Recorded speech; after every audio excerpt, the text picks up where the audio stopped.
es la cristología, sino cómo hacer cristología. Y ahí todas las propuestas que se hicieron. Segundo capítulo, ver la realidad en la actualidad, cómo estamos. También ya lo vimos. Tercer capítulo, aproximación al enfoque histórico de la persona de Jesús. Un enfoque que se inspira en José Antonio Pagola. Cuarto capítulo donde estamos es la imagen de Jesús. ¿Quién dicen los hombres que soy yo? La necesidad de las fuentes, y ahí estamos en lo de las fuentes. En el quinto capítulo ya no va a ser la pregunta ¿quién dicen los hombres que soy yo? Sino ¿qué dice Jesús a la humanidad que cambia? Sexto capítulo, un capítulo que le encanta a Rodrigo, es el capítulo de las herejías. Muy interesante, ¿verdad? Y sí, en el séptimo y octavo capítulo, pues ahí tienen también enfoques, apéndices y demás. Ya si hacemos el cuarto, quinto y sexto, pues qué bien, nos iría muy bien. Para su trabajo final, al igual que el trabajo de la actualización teológica, que en su momento yo califiqué 4, me dice Oscar que ya son más de 29, pues ahí en fin de semana para eso, ¿verdad? Menos mal que no apretaron el botón de emergencia para estar en casita, trabajando, guardando un poquito, cuidándose, en fin. Así que ahí voy a calificar todo lo de que todavía lo que me falta de actualización teológica.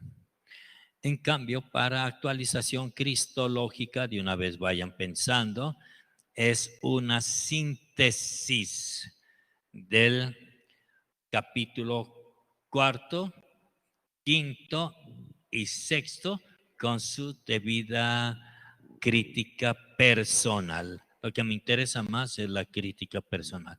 Pero de todos modos, una pequeña síntesis con qué se quedan, ¿verdad? Y una crítica personal. Pero aquí vamos a agregar todavía más cositas. 10 sitios web de todo lo que se pudo considerar. Ya ven que ahí entramos en algunos recursos para la cristología. Bueno, de ahí después de sitios web, que son casi 1000, ahí ver, y todo lo que vimos o que también nos faltó de ver, etcétera. De ahí, entonces, poner 20 cosas que les hayan llamado la atención, ¿no? Que digan la visión cristológica de Gian Gallo, este articulito está muy bien, o este libro, en fin. Conste que no va a quedar como tarea leer un libro.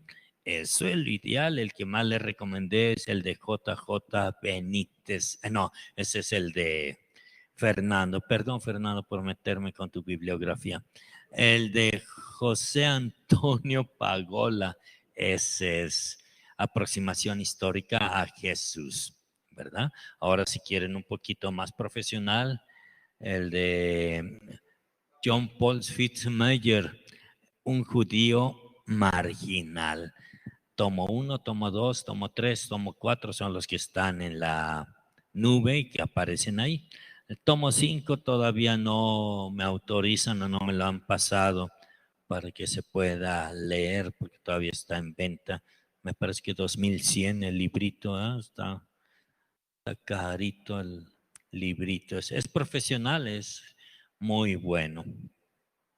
Sin más, vamos entonces a repasar, pero súper rápido, el cuarto capítulo. Le decía, la imagen de Jesús. ¿Quién dicen los hombres que soy yo? Las ciertas interpretaciones, comentamos, cuestión de fondo, en lo personal, ¿qué imagen me he formado Jesús? ¿Quién dicen los hombres que es Él? Comentamos que ante ello 3 posiciones. La forma negativa, Jesús es un mito, un cuento. En forma relativa, Jesús ni más ni menos como un Porfirio Díaz, Pancho Villa, John F. Kennedy, etc. Y la forma positiva, 4 elementos importantes. Jesús, verdadero hombre. Segundo, Jesús, verdadero Dios. Tercero, Jesús, único Salvador. Cuarto, Jesús, Señor absoluto de cuanto existe del universo. Dado que, bueno, sí, algunos aceptan, pero sobre todo hay para los que niegan o relativizan su existencia, vimos la urgencia de entrar a un enfoque histórico de su persona, recurriendo a las fuentes, restos dejados inadvertidamente, testimoniales dejados consciente e intencionalmente. Ya decíamos que el gran historiador se sirve de los métodos y de las fuentes relacionadas a Jesús, las fuentes paganas que dijimos acá, a nosotros nos interesan 5, claro que son mucho más. Las judías nos interesan 3, apócrifas, así en general, y fuentes cristianas. Estamos en estas fuentes cristianas. Las paganas, las 5 son, comentábamos, Tácito, el contexto del incendio de Roma, y ya toda la explicación que dimos. Es una carta de identidad donde Cristo aparece como autor del nombre cristiano, Pilato, procurador de Judea, Tiberio, emperador, Jesús llamado Cristo, sentenciado a muerte en cruz, y los cristianos perseguidos incluso hasta el extremo de Roma. Plinio, el joven escritor latino, que habla sobre el contexto de los desórdenes y donde pues aquellos que se llaman cristianos niegan las sanas costumbres romanas, que era pues, el comer pero a reventar, y lo que eran las orgías, ¿verdad? Y hace mención sobre la divinidad de Jesús. Tercera fuente pagana, Suetonio, un padre de familia que le escribe a su hijo, menciona ahí el sabio, gran sabio, ¿dónde está? Expulsión de los Suetonio, ya vimos Bueno, estaba el Suetonio, de los desórdenes, que confunde el nombre de Crestus, eso, Suetonio. Y Maravar Serapión, el autor que le dice al hijo, los grandes sabios como Sócrates, Pitágoras, Aristóteles, bla, bla, bla, y el gran sabio Rey Jesús. El Talus, quinta fuente pagana, Talus el samaritano, menciona un eclipse de sol cuando muere Jesús en la cruz. Comentábamos, las fuentes paganas son marginales, ocasionales, escasas, pero a pesar de ser muy pocas, tienen un alto significado. Mencionan a Jesús, confirman lo que dicen los evangelios y no tanto describen quién es Jesús, sino más bien registran la existencia histórica de un tal Jesús de Nazaret. Vimos las fuentes judías, que son 2. Dentro de las fuentes judías tiene Flavio Josefo, tiene 2 citas, y después está el Talmud. Flavio Josefo, lo que es el testimonio flaviano, y que de lo bonito que decíamos que se duda de su autenticidad, la cuestión intermedia. En su forma elemental pues es original, pero se deben de admitir algunos retoques que se hicieron a esta fuente, una manopía cristiana que algunos achacan a Orígenes. La segunda mención de Flavio Josefo es la lapidación de Santiago, y donde se manifiesta una fe que se funda en hechos históricos. El Talmud, un código de normas adicionales donde se habla concretamente de la muerte de Jesús en las vísperas de la Pascua y la alusión a las acciones prodigiosas en Jesús, calificándolo de hechicero.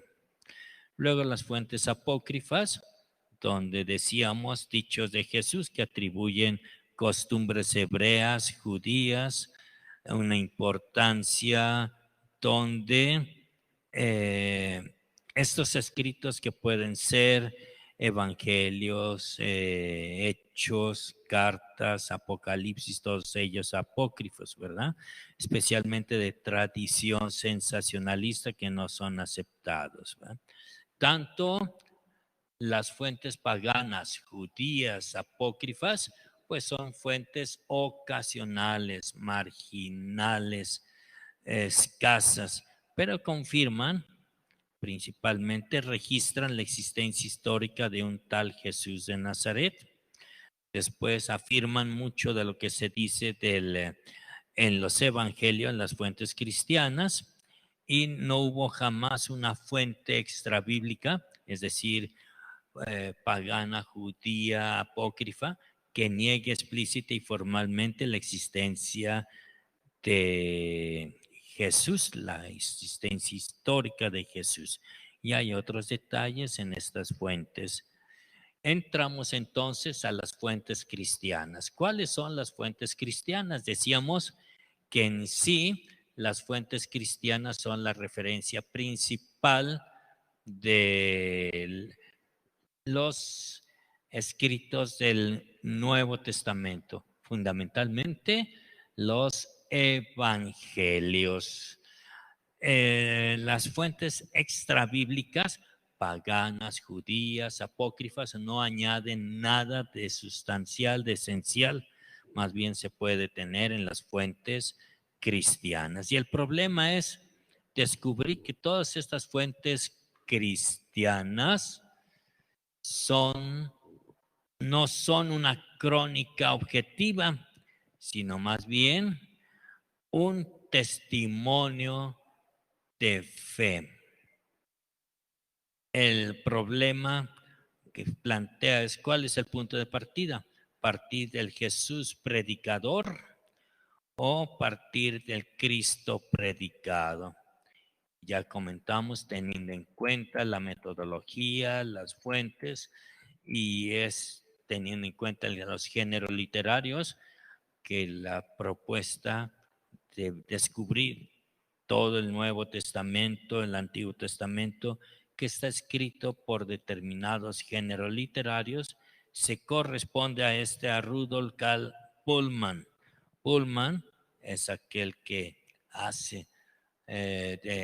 describe la Formgeschichte, historia de las formas, en la cual, aplicándosela a Jesús, pues es muy significativo descubrir a la luz de esto de las fuentes, de la Formgeschichte, historia de las formas, el significado, la esencia de los mensajes. Bien, aunque se dice que el problema fundamental de las fuentes cristianas, o sea, los evangelios, de que no son narraciones históricas, no existe la fe o confesión de fe que no descansen sobre la misma historia. Es decir, no existe esta fe sin su fundamento histórico. Comentábamos entonces de dónde partir entonces del Jesús predicador o del Cristo de la fe. ¿Qué dicen? Partir del Cristo de la fe para advertir algunos rasgos del Jesús predicador. Ahí a Rodrigo le están poniendo en su internet que ya parece que se fue, se desconectó ahí esa cosa. Bien, partir del Cristo predicado para advertir algunos rasgos del Jesús predicador. Y decíamos, en tres ámbitos podemos ubicar a este Jesús predicador usando los métodos, etc. Primer ámbito, marco externo. Segundo ámbito, marco interno, personalidad de Jesús. Y tercer ámbito, ideas, intenciones de Jesús. Por el marco externo dijimos 4 ideas. Hay muchísimo más, pero son 4 ideas las fundamentales. Se puede tener ya un poquito más de precisión de 4 fechas o 4 acontecimientos registrados, pues históricamente bien ubicados. Entre el año 7 y 4 antes de la era cristiana se ubica el nacimiento de Jesús. Año 27, 28 después de la era cristiana, el bautismo en el Jordán. Años 28, 30, vida pública de Jesús. Y por último, con mucha probabilidad, el 7 de abril del año 30 fue la crucifixión de Jesús bajo el poder de Poncio Pilato. Todos esos datos tienen un fundamento de mucho peso. Claro está que no dejamos de mencionar otro tipo de datos, ¿verdad? Lugares en que actuó Jesús, personalidades que están con él, etcétera. No hay que olvidar que los evangelios y también aparte las otras fuentes extrabíblicas abundan en los hechos relevantes referidos a la historia de la pasión, a todo lo que mencionamos al respecto. Ciertamente que hablamos de que hay lagunas, límites, en fin, pusimos varios ejemplitos. A pesar de que no existe motivo alguno para poner en duda la actuación de Jesús como exorcista y terapeuta, naturalmente cada uno de los casos escapa a la comprobación posterior. Pero esto no significa en modo alguno que los correspondientes informes de los evangelios carezcan de valor. Y de aquí pasamos al segundo aspecto, el cuadro interno o de la personalidad de Jesús, que no se puede decir nada, que se puede decir todo, y la postura intermedia de los católicos, que sí podemos decir Zimmerman, el que aplica la psicología a distancia de tiempo, a distancia de lugar, a distancia de los condicionamientos históricos, ¿verdad? Y dicen si podemos rescatar algunos rasgos fundamentales. ¿Qué podemos decir de la personalidad de Jesús? Veracidad, paz, perdón, entrega, etcétera, todo lo que leíamos. Pero fundamentalmente se descubre una personalidad en términos de exousian en el griego, que quiere decir poder, armonía entre libertad, plenitud de ser y plenitud de hacer. Ahí tienen ustedes. Jesús poseyó este poder, ya decíamos y poníamos varios ejemplitos ayer, no lo repito, se nos va el tiempo. Ya agradezca que hicimos otra vez la síntesis. Soy repetitivo, pero 1000 veces repetitivo, y que vaya quedando en nuestra cabecita estos conceptos. La personalidad de Jesús, una personalidad que conquista. Y por tercera línea, las ideas e intenciones de Jesús. Gracias a los métodos exegéticos podemos decir que la idea principal de Jesús está en el reino, Melech Basilea, y las intenciones de cumplir en todo la voluntad del Padre. Reino, voluntad del Padre. Reino, voluntad del Padre. Llegados a esto, vimos ya 2 puntos. Uno. Validez de los evangelios. ¿Se puede hablar de la validez de los evangelios? Sí, en 2 líneas, a través de criterios de la tradición eclesial, es decir, por la fe, y criterios de la ciencia moderna. Por los criterios de la tradición eclesiástica, ya veíamos aquí citando la Dei Verbum número 19, que podemos hablar con certeza, veracidad validez histórica de lo que Jesús dijo e hizo. Y en relación a los criterios de la ciencia, una cosa son los criterios o principios de validez histórica, de autenticidad, que son 4. Entre ellos, atestación múltiple. Un hecho es testimoniado por varias fuentes, ya dijimos ejemplos, demás, en fin. Segundo, principio de la discontinuidad. No se trata de que se repitan hechos del Antiguo Testamento en el Nuevo Testamento, por eso hay una verdadera discontinuidad y como se vio en Jesús, ese principio de discontinuidad. Tercero, pues el principio de conformidad. En conformidad con el ambiente externo y con el ambiente interno, que exista una coherencia en el contenido y una continuidad en el mundo geográfico, social, cultural, religioso, etcétera. Y ya veíamos para cada uno de ellos el ejemplo. Y por último, explicaciones necesarias. A todo efecto corresponde una causa. El efecto, tengo ceniza. Me pregunto, ¿qué lo causó la causa? Pues fuego. Causa, fuego, efecto, ceniza. Así de sencillo. Pero aplicándolo a la lógica que se encuentra en los hechos de Jesús es muy, muy, muy interesante. Podemos decir que los 4 evangelios, Mateo, Marcos, Lucas y Juan, pues tienen su propia base y validez histórica. Claro está que los protestantes en sí en general no aceptan para nada la validez histórica del Evangelio de Juan. Primero, más tardío, más reflexionado, muchos términos con muchos símbolos, dicen, no, esto no tiene valor histórico. En el ámbito católico, claro que sí. Los 4 evangelios gozan de validez histórica. Aquí nos quedamos. Mencionamos que de todo lo que hay en el evangelio, lo que llama más la atención son los milagros.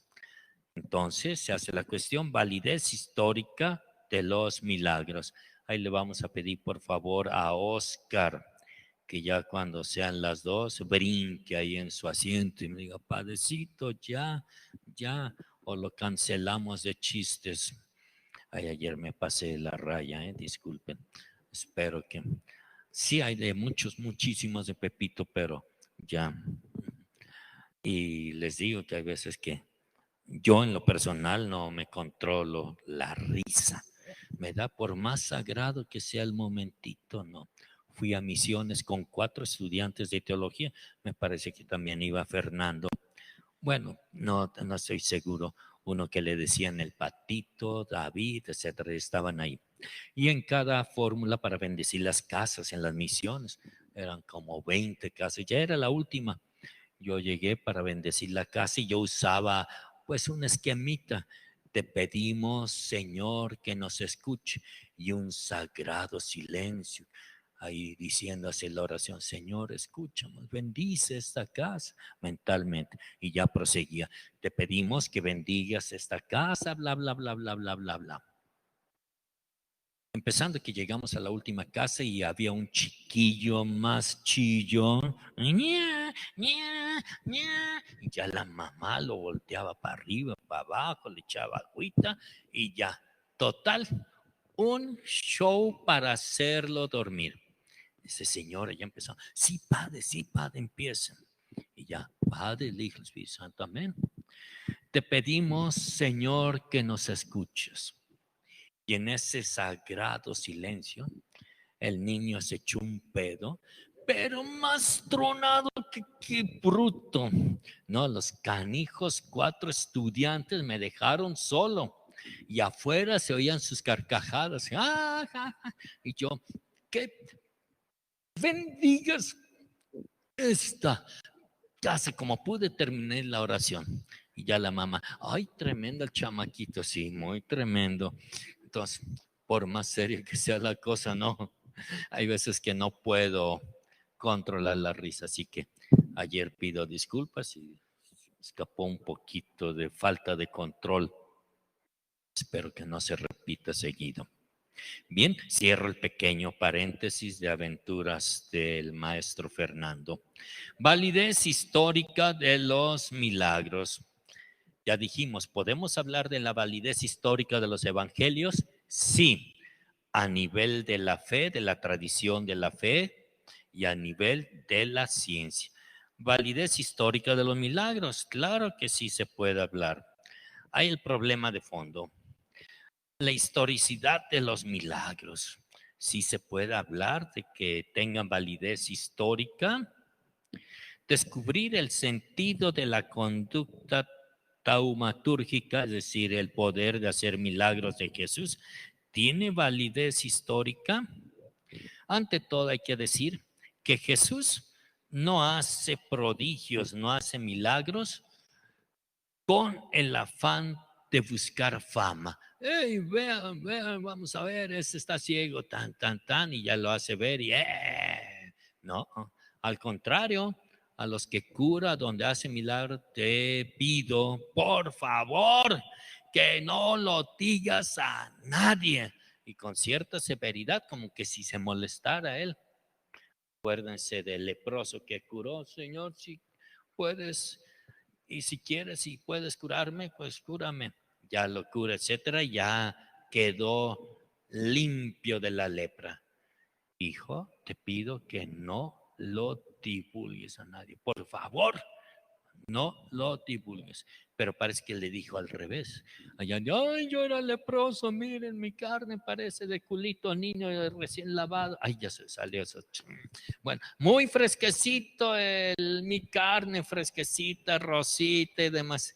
Así, el maestro de novicios lo que nos enseñaba, ¿verdad? Usted joven se rasuró, tiene la cara de culito de niño recién bañado. Y yo dije, ¿ah? ¿Yo? Y es que quedaba suavecita, blandita, bonito, cuando uno traía la barba. Se hacía aquel leproso, miren yo así como quedé mi piel. Y ya a tal punto que ya Jesús ya no podía salir.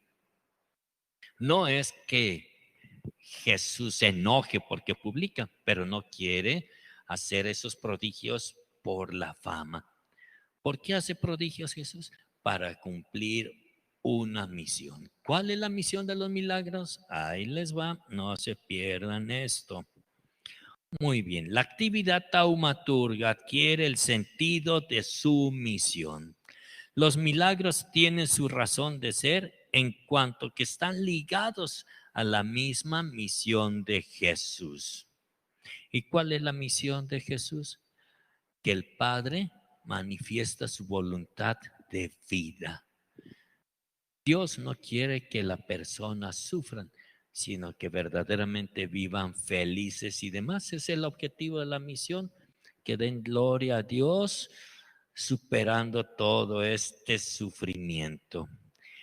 Y que estos milagros acreditan de manera especial dentro de la historia, pues todo su carácter de historia. El milagro es ante todo un signo y como tal no existe un fundamento histórico. Acuerden, signos, algo que se puede ver, palpar, tangible. El primer milagro narrado por San Juan, que no llama milagro, llama signos, signos, signos. Bien, son 7 signos fundamentales en San Juan. El primero de ellos es el convertir el agua en vino. María está atenta. Hay aquí toda una, Lagoutin, que es especialista en Mariología, dice cómo María intercede en favor de la humanidad. María es invitada y no queda calladita, ¿no? Está atenta a los amigos y va con su hijo. Hijito, hijito, ¿qué crees? ¿Qué pasó, mami? ¿Ya comiste? ¿Te van a dar? No, fíjate, ya se les acabó el vino. No es como nosotros, aquí nos invitan a una fiesta, ya no tienen vino, la fregada, vámonos, chavos, ya no hay nada aquí, vámonos. Aquí se queda tranquilito, aquí no pasó nada, nuestro contexto. No, en la mentalidad judía en aquel tiempo era terrible. Un matrimonio, los recién casados, que se les acaba el vino, es mal agüero, es decir, te va a maldecir Dios esto y el otro. Incluso cuando se acababa el vino y se dan cuenta, maldito seas, Dios te aborrece, Dios te vomita. Es maldición. No, era terrible, no crean que cualquier cosita, ¿no? Y María va con Jesús. Hijito. Fíjate. No tienen vino, ya se les acabó. Lo dijo así quedito, ¿eh? Mamita, todavía no llega mi hora. ¿Qué puedo hacer? Todavía no llega mi hora. Sirvientes, hagan lo que diga mi hijo. No dice, mi hijo va a hacer eso, no. Lo que él diga. Si él dice, pues siéntense y lleven el chisme de que no hay vino, pues lleven. Pero entonces María, hagan lo que dice mi hijo. Entonces había las famosas tinajas donde se purificaban, ¿verdad? Esas tinajas de piedra, 100 litros cada tinaja, eran 6, imagínense. Entonces Jesús les dice, llénenlas de agua. Ya las llenaron. Claro que los sirvientes han de haber dicho, oye, este que dicen Mesías, ¿para qué fregado se quiere purificar? Pues ahorita en plena fiesta y él se va a purificar. Pues está chiflado, se ve que ya se le subió el vino que se acabó, etcétera. Pues llénenla y saquen tantito, llévensela al mayordomo, al jefe de la fiesta. El mayordomo no sabía de dónde procedía eso. Pero al probar aquel vino, ¡a la madre! ¡Te felicito, esposo! Aquí en todas las fiestas, ya cuando andan pedos, así decían ellos, yo no. Ya cuando andan happys, no saben distinguir si toman agua, tequila, mezcal o toman agua de limón. No saben distinguir porque ya están cuetos, entonces sirven lo peor. En cambio, tú has guardado el mejor vino hasta ahorita. ¡Hey, amigos, prueben este vino, este caché de calidad! Arriba los novios y ellos. No había aplausos, no había porras, pero hacían ya. Y quedaron bien los novios. Ese fue el primer signo narrado por San Juan, las bodas de Cana. ¿Qué encontramos aquí? Cosas tangibles, visibles, que se pueden ver y constatar. ¿Qué es lo que ven? ¿Qué ven los sirvientes? Agua, echan agua, ellos echan agua, ven, incluso vacían el agua y se lo llevan al mayordomo. El mayordomo constata, wow, este es vino de calidad. O sea, no existe milagro sin signo visible, algo palpable, tangible, experimental. Por eso los signos son partes integrantes de la misión de Jesús. Son signos perceptibles. Se puede mostrar la historicidad de los milagros o la validez histórica de los milagros se puede mostrar por la tradición eclesial y tradición científica. Por la cuestión de la tradición eclesial. Los milagros son un espacio que darán lugar al amor o al odio. Jesús, cuando hace un milagro, curación de un paralítico, están muchas personas. ¿Y qué hace? Bendito sea Dios, que no podía caminar, bendito y alabado. Entonces aman, expresión de gloria. Pero el mismo milagro, curar a un paralítico en sábado, un odio, maldito, desgraciado, no sabe respetar el sábado. Si supiera ese farsante, traidor a la ley. Espacio de amor y de odio. Signos muy ricos de interpretación, y entre más riqueza de interpretación sean, más va a ser su valor histórico. Son signos de buena nueva y signos de gran polémica. Así que el valor histórico de los milagros por la tradición eclesial está muy bien fundamentada. Hay documentos, ahí yo les pongo.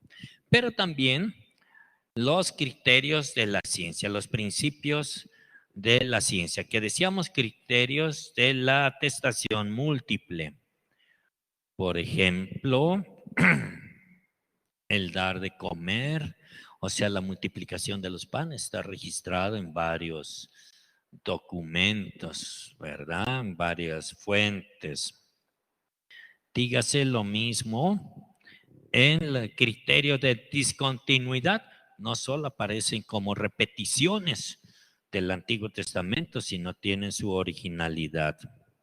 Criterio de la conformidad. Un milagro se presenta como verdadero o falso si está en conformidad con el ambiente externo, con el ambiente interno. Ahí tienen, por ejemplo, la conformidad de la curación de los leprosos, que implica en todo este ambiente externo y demás. Y las explicaciones necesarias, ¿verdad? Criterio de las explicaciones necesarias que ahí tienen su fundamento. Así, conclusión, los milagros pertenecen a la personalidad histórica de Jesús y por lo mismo, estos tienen una validez histórica. Los milagros en sí tienen validez histórica. Claro que algunos dicen, bueno, como Midrash, podemos decir el otro, bla, bla, bla, y sí, este es verdadero valor histórico, estos no. Según ustedes, ¿qué milagro les impresiona más que haya realizado Jesús? Oscar dice que la curación de ciegos. Socorrito, que lo del vino, porque dijo, wow, qué milagro es este. ¿El qué? De la resurrección de Lázaro. Pues bien, bueno, vamos a decir que no resucitó Lázaro, despertó Lázaro, que es diferente, otra terminología y demás. El milagro por excelencia es la resurrección de Jesús. Por eso se va a hablar validez histórica de la resurrección. De una vez, ciertamente que el hecho central de la vida de Jesús corresponde a su resurrección. Hay un problema o problemas en general. La resurrección es un hecho histórico, sí o no. ¿Qué me dicen? Levanten, bueno, al menos las que están aquí en su casa, levanten lo que quieran. Pero aquí, levanten la mano. Los que digan que la resurrección es un hecho histórico. 1, 2, 3, 4, 5, 6, 7, 8, 9, 10. Bueno, ya no cuento porque son bastantes. Y levanten la mano los que digan que la resurrección no es un hecho histórico. El pagano, nada más. 1, 2. Damas y caballeros, ¿quieren saber su respuesta? Aquí está. Están votando en línea, Jaimito. ¿Perdón? Están votando en línea, les puse una encuesta y le están votando en línea. Están votando en línea. Así es. Bueno, muy bien. ¿Quiénes dijeron que no es un hecho histórico? Hasta ahorita llevamos 18% sí. Bueno, ya está cambiando. Déjame que termine y ahorita te doy el resultado Muy final. bien. En línea están votando. Sigan votando ustedes. Bien, ¿tiene fundamento histórico la resurrección? ¿Sí o no? ¿Se puede demostrar? Jesús fue consciente de que iba a resucitar. Tan. En el campo protestante, dicen los protestantes, en sí no es un hecho objetivamente objetivo, sino solamente es un acto de fe. Jesús no se apareció realmente a los apóstoles, ninguno de ellos lo vio, ni palpó, ni tocó, etcétera. No lo vieron sus ojos más que los ojos de la fe. Jesús dijo, voy a resucitar, y bastó eso en el ámbito protestante. Los católicos, ante todo, hay que comprender que se entiende por resurrección de Jesús. No es un regreso a la vida histórica, ni tampoco una simple continuidad de vida aquí en la tierra, como pasó con la hija de Jairo, con la resurrección que decimos de Lázaro, ¿no? Que Lázaro volvió a la vida, pero después otra vez se petateó. Dígase la hija de Jairo, lo mismo. Entonces, la resurrección en el ámbito católico es un signo que va más allá, que ocurre en la historia y trasciende la misma historia.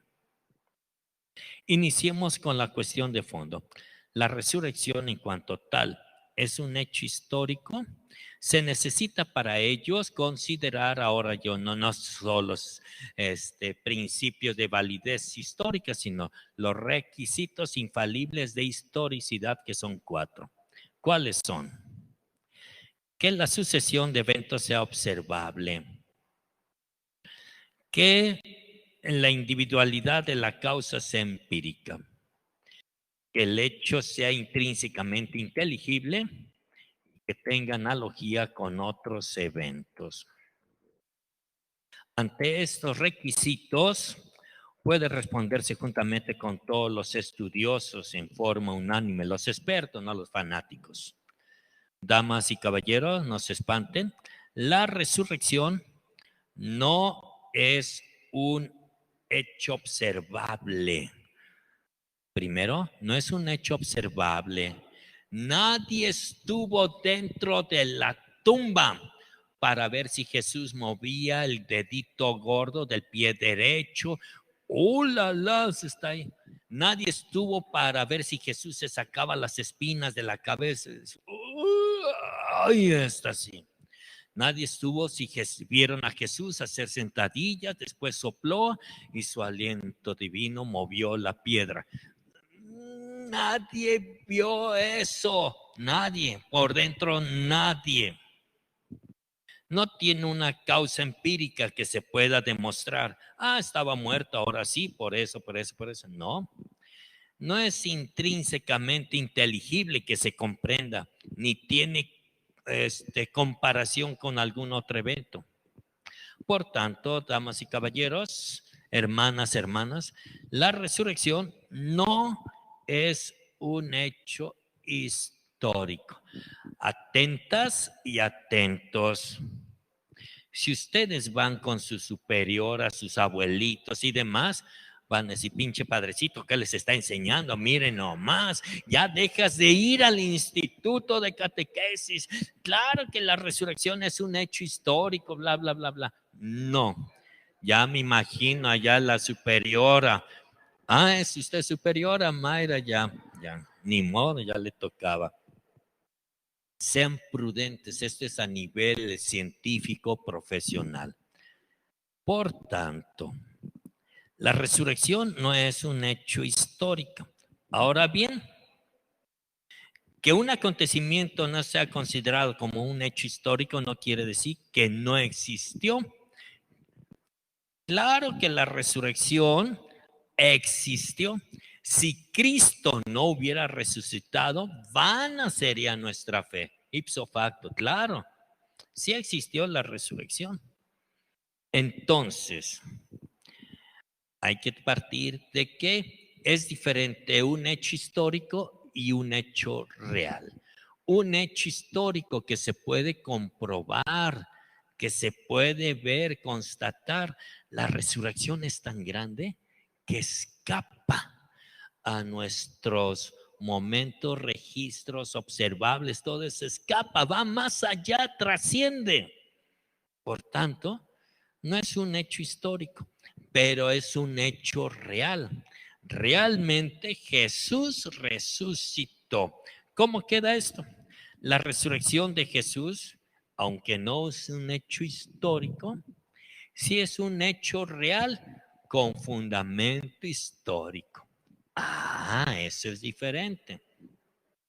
No es un hecho histórico en cuanto tal, pero es un hecho real con fundamento histórico. Para enseñar esto a las abuelitas, abuelitos, a las superioras o padecitos ya de cierta edad, esto cae como bomba. Imagínense, me estás diciendo que no existió la resurrección. No estoy diciendo esto. Estoy diciendo que la resurrección en cuanto tal no es un hecho histórico, es un hecho real con fundamento histórico. No es un hecho histórico porque nadie lo vio, nadie estuvo ahí dentro de la tumba para hablar de esto. Escapa nuestra experiencia y demás. Fernandito me decía que ya se la están partiendo ahí en la red. A ver. Pues bueno, todos, 62% votaron que sí, era un hecho histórico. 72%. 62%. 6-2. Que no era que sí era un hecho histórico. Hecho histórico. Así es. Pero bueno, ya lo aclaraste ahorita. Ya después de esto parece que la explicación quedó clara, ¿verdad? Ahora, la cuestión no es un hecho histórico, pero sí es un hecho real con fundamento histórico. Son 4, hay muchos fundamentos históricos. Primero, Jesús predice que va a resucitar de muchas maneras, esto, que el otro, con Pedrito, el Pedrito que la anda ahí regando, etcétera, etcétera. Miren, el Hijo del Hombre va a ser entregado, maltratado, etcétera, crucificado y va a morir. Eso le impactó mucho a Pedro y ya no oyó lo siguiente. Pero al tercer día va a resucitar, no lo oyó muy bien. Se lo lleva Pedro aparte y maestro, no puede ocurrir eso a ti, ¿cómo crees?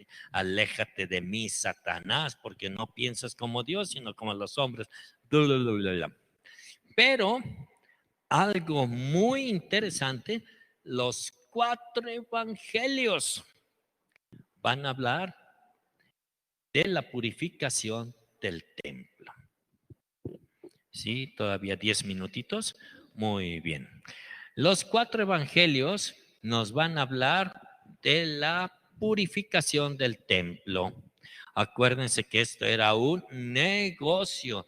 Imagínense el templo. Pásenla acá, ofrezcan a la divinidad un sacrificio grandote, lleven a su buey. Se refería al animal, ¿verdad? Lleven este animal acá y ofrézcanlo a Dios. Y el que estaba allá, no, ofrézcanle esta par de pichoncitos, lo más barato, Dios quiere lo sencillo, etcétera. Y el que estaba en medio decía, no, ni buey ni pichones, llévense este corderito, vean bonito. Y era un mercado, pero grande, grande. Y Jesús entra y siente celo por el templo. Vean profeta Isaías, vean profetas Zacarías, sobre todo Zacarías y demás, donde aparece aquel que venga como Mesías va a sentir celo por la casa del Altísimo. O sea, Jesús a propósito hace eso. Y empieza entonces a voltear la mesa de los cambistas. Híjole, era una de tranzas. Acuérdense que esa mesa de los cambistas era ahí clave en el templo. Cuando llegaban con su par de pichones, se puede ofrecer mis pichoncitos, los compré aquí en el mercado, 10 pesos. Aleje esas porquerías, esos pichones están contaminados, entonces véndame unos, cuesta 50 pesos. Ay, aquí en el mercado 10 de ustedes. Sí, porque le rezamos, los purificamos. Bueno, va con el compadrito, compadrito, préstame 50 pesos que aquí tengo que ofrecer el sacrificio. Va, lo pide, aquí tiene el dinero. No me toque con ese dinero, está contaminado. Cámbielo. Así como se hacen en las kermeses, ¿verdad? ¿Quieres tamalito? Te cuesta 5 fichas azules o te cuesta esto, el otro. Y así era, cambiar las monedas. Bueno, aquí están 50 pesos. No, son 70 pesos. ¿Pero por qué? 20 pesos más para cambiar. Ay, no, no puede ser. Compadrito, préstame otros 20 pesos. Ya iba con el compadrito. Oiga, compadrito, es que piden 20 pesos para cambiar moneda. Ahí ya. Entonces ya va y que lo cambia. Aquí está. Entonces, si voy por mi ofrenda, no la toque, que lo va a contaminar. Tiene que llevarlo un diácono al altar. Eran como 10 metros a lo mucho. Eran como 10 metros. Y pues le cuesta 20 pesos. Ay, no. Bueno, tenía que pagar, ya que llegaba, ya llévelo, etcétera. Bueno, el sacrificio, aparte de todo eso, le cuesta 30 pesos. No era híjole, era puras tranzas. Por eso Jesús siente coraje, enojo, pero simbólico también. Así que vuelca la mesa de los cambistas, deja libre los corderitos, las palomas, etcétera. Un verdadero desmán. Desmán es término profesional. No dije desmadre. No. Un desmán. Y entonces los judíos se encabonan, se enojan los judíos. Pero no se enojan porque Jesús deja libre a los animalitos, les tira las monedas. Eso todos los días los soldados se encargaban de eso. Quita esta chingadera de aquí. Así decían los soldados. ¡Pum! Le daban su patadita y ahí andaban. Y los pobrecitos andaban recogiendo las moneditas. Claro que recibían todas las maldiciones. Que Alá que Dios te maldiga, que esto, el otro y ya. Se enojan porque, oye, ¿quién te crees tú que estás haciendo un gesto profético? Dicen nuestras profecías que cuando venga el Mesías va a sentir celo por su casa y va a acabar con la vendimia del templo. Mira, acabaste y estás acabando con la vendimia del templo. ¿Qué prueba nos das de que?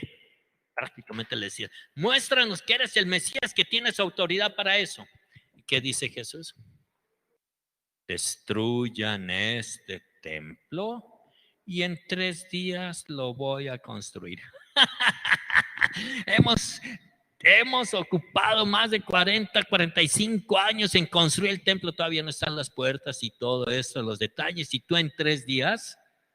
Pero Jesús hablaba del templo de su cuerpo. Damas y caballeros, acá después para el lunes vemos tumba vacía, apariciones y diversos testimonios, ¿verdad? Hasta aquí vamos bien. Preguntitas. Ya me salí de cámara. Cállame, pato, mamadas. Ya. Ya. Ya.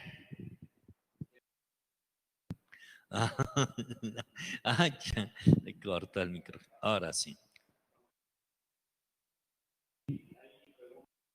De Miriam Talina, dice: Padre, entonces llamamos hecho real con fundamento histórico la cita bíblica donde Santo Tomás se convence de la resurrección de Jesús cuando él le pide que introduzca su dedo en el costado para validar las heridas. Todo el hecho de Santo Tomás, hasta que yo venga y meta mi mano en su costado, en los agujeros de los clavos, etcétera, entonces voy a creer. Esto va a corresponder al capítulo de las apariciones. ¿Son reales las apariciones? ¿Son ficticias? Etcétera. No se pierda esa emocionante aventura de las apariciones. ¿Cuál más? ¿Cuál más? ¿Cuál más? Por pronto esa nada más. ¿Ya? ¿Hasta ahí? Están escribiendo todavía. Miriam dice: Kenia Nayeli, es necesario aprender sobre Cristo desde los puntos de vista científicos e históricos. Mi pregunta es, ¿quién o quiénes deciden dar una cuenta progresiva a los años después del nacimiento de Cristo y no continuar con la cuenta regresiva que se tenía en el Imperio Romano. Bueno, por eso entre la actualización cristológica más importante está el acceso a Jesús. Y este acceso a Jesús implica una interdisciplinariedad. No solo en la teología, no solo en la Biblia, sino la arqueología, la antropología, la sociología, la economía, todo entra a estudiar este fenómeno. En la actualidad ya se habla de un diálogo de disciplinas que nos puede precisar con más detalle esto. Si usted lee a Pagola, ahí ve datos profesionales muy bien, superando al fanático, ay, ya dije fanático, bueno, ni modo, ya le cayó, a José Antonio Salles, que es más conservador, más cerrado que un bombillo, un foco, pero en fin, ya lo dejamos aparte. ¿Sí? ¿Más? Está escribiendo Raquel de León, esperamos. ¿Ya? Bueno, como se nos pasó el tiempo, nada más un chistecito. Fernandito, ¿nos da chance de un chiste? Si dice que sí. Un último comentario de Raquel de León. Dice, creo que tener la cuenta regresiva es darle importancia en la historia a Jesús. ¿Cómo era? Dice, creo que tener la cuenta regresiva es darle importancia en la historia a Jesús. Claro que sí. Descubrir verdaderamente lo que ha pasado, lo que ha ocurrido en la historia y no ir nada más a tropiezos y demás, sino ir viendo. A eso se le llama una visión diacrónica y sincrónica de la historia. Traer el pasado al presente, respetando sus datos, y traer el presente y llevar el presente al pasado. Y una mutua comprensión, ¿verdad? Algo así como la novela que le encanta a Fernando, El caballo de Troya, de JJ Benítez. Lo que hace es ir al pasado, ya después al presente y demás. Pero aquí es en ficticia, ya en la ciencia es otra cosa. ¿Bien? ¿Ya? Chistecito. Pepito. Imagínense Pepito a sus 3 años. Imaginen aquí a nuestro doctor Javier Francisco Javier a sus 3 años, todo apapachado y demás. Y este Pepito a sus 3 años imaginaba que era inspector de trenes. Pero Pepito es Pepito, ¿verdad? Y estaba imaginando que él controlaba pasajeros, los trenes y demás. Y en eso dice, a ver, cabones y cabonas, suban rápido al tren. Y la mamá con los ojos así fuera de órbita, Pepito, ¿qué es eso de cabones y cabonas? Ay, mamá, es que son bien cabones, cabonas, no suben rápido al tren.